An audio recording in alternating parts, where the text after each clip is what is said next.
तो hello guys, कैसे हैं आप सभी लोग। आशा करता हूं कि आप सभी लोग ठीक ही होंगे। तो जैसा कि आप सभी को पता है कि हम डेली करंट अफेयर पढ़ने से पहले पिछली क्लास का रिवीजन करते हैं। तो पिछली क्लास का हमारा रिवीजन कुछ इस प्रकार होगा। इस देश ने हिम तेंदुए को राष्ट्रीय प्रतीक घोषित किया है। तो किर्गिस्तान ने। विदेश मंत्रालय के नए प्रवक्ता के रूप में किसे नियुक्त किया गया है। तो रणदीप जायसवाल को। आत्मनिर्भर भारत उत्सव 2024 का आयोजन कहाँ किया जा रहा है। तो दिल्ली में। जनवरी 2024 में बिम्स्टेक के महासचिव का पद किसने ग्रहण किया। तो इंद्रमणि पांडे ने। किस शहर को इंटरनेशनल वेटलैंड सिटी के लिए नामांकित किया गया है। तो इंदौर, भोपाल और उदयपुर को। गाइज, 7वें भारत नेपाल संयुक्त आयोग की बैठक किस शहर में जनवरी 2024 में हुई, जिसमें विदेश मंत्री एस जयशंकर ने हिस्सा लिया। तो काठमांडू में। किस राज्य की तांगेल साड़ी, गारन्यरत साड़ी और कोरियल साड़ी को अलग अलग जीआई टैग मिला है। तो पश्चिम बंगाल की साड़ी को। सुप्रीम कोर्ट कानूनी सेवा समिति का अध्यक्ष नियुक्त किया गया है। तो जस्टिस BR गवई को। IAS अधिकारी सुधांशु पंत को किस राज्य के मुख्य सचिव के रूप में नियुक्त किया गया है। तो राजस्थान के। आज के करंट अफेयर की क्लास स्टार्ट करने पहले मैं आपको बता दूं, अगर आपको करंट अफेयर की PDF चाहिए तो बायो में टेलीग्राम चैनल का लिंक है, ज्वाइन हो जाइएगा। और किसी और टॉपिक पर भी वीडियो चाहिए तो कमेंट सेक्शन में बोलिएगा, हम लेकर के जरूर आएंगे। और gas please like share subscribe जरूर कर दीजिएगा, क्योंकि very very most time for all exam. 7 वेबसाइटों पर जाता हूँ गैस आपके लिए इंपॉर्टेंट करंट अफेयर लाने के लिए, तो दोनों मुझे मोटिवेशन मिलेगा आपके लिए और मेहनत करने के लिए। आपकी सरकारी नौकरी लगाना ही हमारा लक्ष्य है गैस। तो चलिए बिना किसी देरी के आज का करंट अफेयर स्टार्ट करते हैं। कि सूर्य का अध्ययन करने वाला पहला अंतरिक्ष आधारित भारतीय मिशन का क्या नाम है। गैस, ये हम पहले पढ़ चुके थे, लेकिन इसको वापस लाने का रीज़न ये है कि जहाँ पर इसको पहुँचाना था वहाँ पर ये पहुँच चुका है। तो कहाँ पर आधारित मिशन का नाम क्या है। तो आदित्य L1, जैसा कि आप सभी को बताया, ऑप्शन है इसका राइट आंसर होगा। अब इसे डिटेल में देखेंगे तो आदित्य L1 सूर्य का अध्ययन करने वाला पहला अंतरिक्ष आधारित भारतीय मिशन है। द हिंदू इसरो के अनुसार सूर्य का अध्ययन करने वाला भारत का पहला मिशन सितंबर 2023 में लॉन्च किया गया था। गैस, इसरो का फुल फॉर्म होगा इंडियन स्पेस रिसर्च ऑर्गेनाइजेशन। स्थापना इसरो की 1969 में हुई। गई मुख्यालय बेंगलोर में है। अध्यक्ष S सोमनाथन है। गई सूर्य की स्टडी जरूरी क्यों है, इसके बारे में थोड़ा इंपॉर्टेंट फैक्ट देखें तो जिस सोलर सिस्टम में हमारी पृथ्वी है उसका केंद्र सूर्य ही है। सभी 8 ग्रह सूर्य के ही चक्कर लगाते हैं। गाइस, सूर्य की वजह से ही पृथ्वी पर जीवन है। सूर्य से लगातार ऊर्जा बहती है। इन्हें हम चार्ट पार्टिकल्स कहते हैं। सूर्य का अध्ययन करके ये समझा जा सकता है कि सूर्य में होने वाले बदलाव अंतरिक्ष को और पृथ्वी पर जीवन को कैसे प्रभावित कर रहे हैं। अगला इंपॉर्टेंट क्वेश्चन देखें तो गाइस, इसरो ने किस रॉकेट से आदित्य L1 को लॉन्च किया था। वेरी वेरी मोस्ट टाइम पे गाइस यहाँ से क्वेश्चन बनता है कि किस रॉकेट से आदित्य L1 मिशन को लॉन्च किया गया था। तो इसका सही आंसर होगा ऑप्शन C, PSLV C57 इसका राइट आंसर होगा। अगला मैं क्वेश्चन देखें तो आदित्य L1 की प्रोजेक्ट डायरेक्टर का नाम बताइए। वेरी वेरी मोस्ट IMP है गाइस। यहाँ पे मैंने 3 क्वेश्चन आदित्य L1 से इसलिए लिए क्योंकि हमारा सफल मिशन हुआ है। इसको जहाँ पर हमें पहुँचाना था, जिस पॉइंट पर, वहाँ पर पहुँचा दिया है, इसलिए इसमें सब क्वेश्चन बनेंगे गाइस आने वाली एग्जाम्स में। तो आदित्य L1 की प्रोजेक्ट डायरेक्टर का नाम क्या था गाइस। तो वो उनका नाम था ऑप्शन D, निगार साजी इनका नाम था। 11 क्वेश्चन देखे तो गाइस, इसरो के उपग्रह GSAT-20 को किस रॉकेट से लॉन्च किया जाएगा। तो इसका राइट आंसर होगा गाइस आपका Falcon 9 से इसे लॉन्च किया जाएगा। ऑप्शन B इसका राइट आंसर होगा। इसे थोड़ा डिटेल में देखें तो गाइस, तो इसे थोड़ा डिटेल में देखेंगे।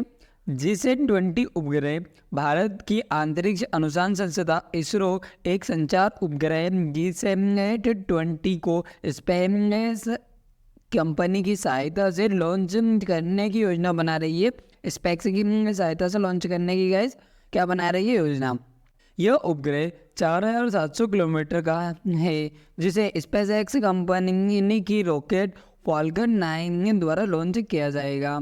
इसरो G720 या G9 मिशन के लिए पहली बार स्पेसएक्स के साथ मिलकर कार्य करेगा। भारी उपग्रहों को ले जाने के लिए भारत का रॉकेट LVM-3M मार्क 4 और जिसे बाहुबली के नाम से भी जाना जाता है, यह रॉकेट 4000 किलोग्राम तक के भार को ले जा सकता है, परंतु G720 का कुल भार 4700 किलोग्राम है। भारत भारी उपग्रहों को ले जाने के लिए आयरन 5 रॉकेट का इस्तेमाल करता है। गैस आप स्पेस एक्स की बात करें तो ये गैस अमेरिका की कंपनी है, अमेरिका की स्पेस कंपनी है। मुख्यालय इसका गैस संयुक्त राज्य अमेरिका में है। CEO अभी हाल ही में एलन मस्क है। स्थापित गैस 14 मार्च 2002 को की गई थी स्पेस एक्स को। अगला इम्पोर्टेंट क्वेश्चन देखें तो हाइड्रोजन संचालित शहरी ट्रेनों को लॉन्च करने वाला एशिया का पहला और दुनिया का दूसरा देश कौन बना है? वेरी मोस्ट IMP है गाइज। तो इसका राइट आंसर हमारा होगा ऑप्शन बी, चीन। गाइज यहाँ पे कंफ्यूजन मत करिएगा। अगर आपसे दुनिया का पहला पूछे तो उसमें होगा, उसका आंसर होगा जर्मनी, और एशिया का पहला पूछे तो उसका आंसर होगा चीन। अब इसका थोड़ा डिटेल में देखें तो चीन हाइड्रोजन संचालित शहरी ट्रेनों को लॉन्च करने वाला एशिया का पहला और दुनिया का दूसरा देश बन गया है। जर्मनी पहला देश था जिसने सितंबर 2022 में हाइड्रोजन से संचालित वाली ट्रेनों की शुरुआत की।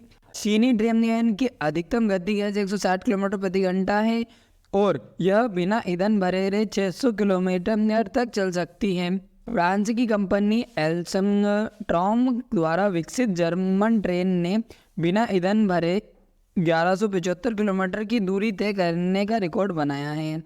अब गाइस चीन की अगर बात कर रहे हैं तो चीन की बात करें तो राजधानी इसकी बीजिंग होगी, मुद्रा इसकी रेन मिनबी है और राष्ट्रपति शी जिनपिंग है गाइस।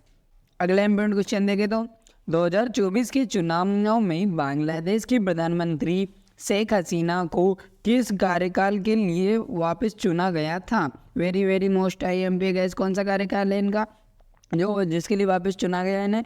तो इसका राइट आंसर होगा 5वें कार्यकाल। ऑप्शन ए इसका राइट आंसर होगा गाइस। थोड़ा डिटेल में देखें तो शेख हसीना ने चुनाव में बांग्लादेश की प्रधानमंत्री के रूप में 5वीं बार जीत हासिल की है। अब बांग्लादेश की बात करें तो इसकी राजधानी ढाका है, मुद्रा बांग्लादेशी टका है, प्रधानमंत्री शेख हसीना है गाइस और राष्ट्रपति मोहम्मद शहाबुद्दीन है गाइस।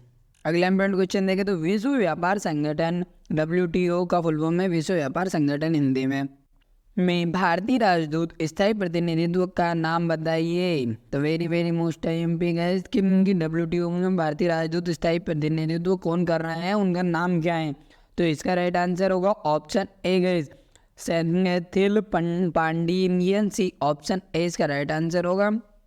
अब इसे डिटेल में देखें तो केंद्र सरकार ने अगले 3 वर्ष के लिए मार्च 2024 से जिनेवा में विश्व व्यापार संगठन का भारतीय राजदूत स्थायी प्रतिनिधित्व नियुक्त किया है। वह उत्तर प्रदेश कैडेट के 2002 बैच के IAS अधिकारी है। वह WTO में ब्रजेंद्र नवनीत की जगह लेंगे गाइस।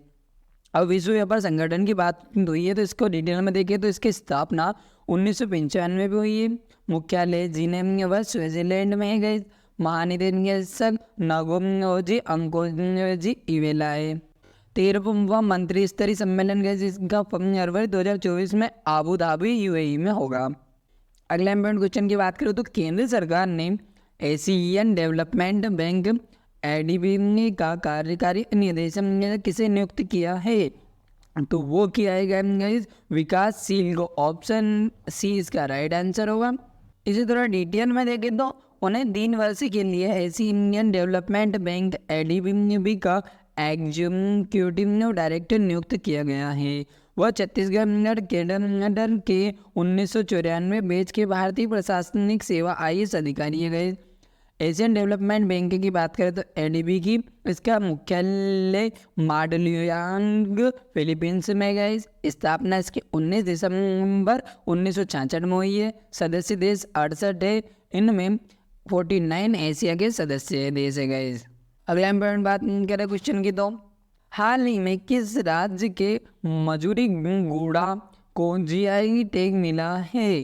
तो जीआई टैग की अगर आपको प्रॉपर वीडियो चाहिए तो डिस्क्रिप्शन में मैंने लिंक दिया है, वहाँ पर आप प्रमुख जीआई टैग की वीडियो देख सकते हैं। Very very most IMP guys, सभी जीआई टैगों को मैंने कवर किया है, तो आपको हेल्पफुल रहेगी, तो प्लीज़ चेकआउट जरूर करिएगा। मैंने डिस्क्रिप्शन में लिंक जरूर दे दिया है जी प्रमुख जीआई टैगों का, किन किन को मिला है हाल ही में। तो हाल ही में किस राज्य के खजूरी घोड़ा को जीआई टैग मिला है? तो इसका राइट आंसर होगा ऑप्शन डी, ओडिशा के।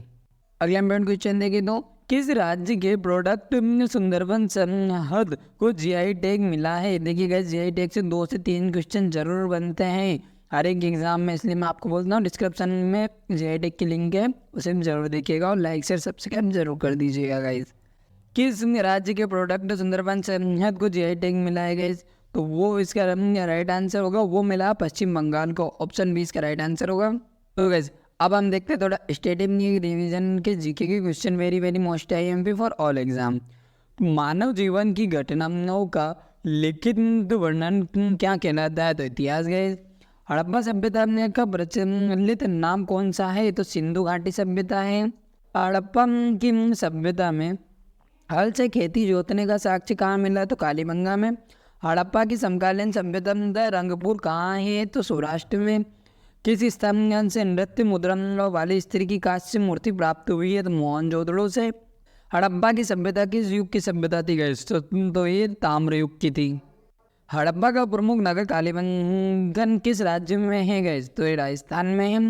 मोहनजोदड़ो का शाब्दिक अर्थ क्या है गाइस? तो इसका शाब्दिक अर्थ है मृतकों का टीला।